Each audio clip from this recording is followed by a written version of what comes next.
Assalamualaikum dan salam sejahtera.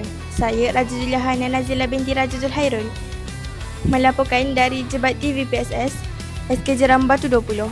Hari ini, kita akan menyaksikan satu lagi inisiatif penting dalam usaha memupuk budaya ilmu melalui pelancaran kempen Galakkan Membaca dan pemugaran nilam.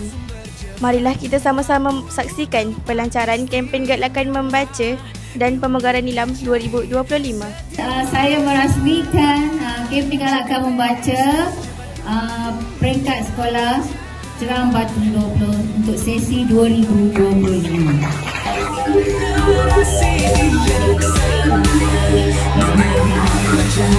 Kita berjaya. Jom ke PSS Jebat 20, jom membaca. Hari-hari kita jadi lebih bermakna. Mari membaca. Berakhirlah sudah gimmick pelancaran kempen Galakkan Membaca dan pemugaran nilam 2025. Pelancaran ini diharap menjadi titik permulaan kepada gerakan membaca yang lebih menyeluruh dan berterusan.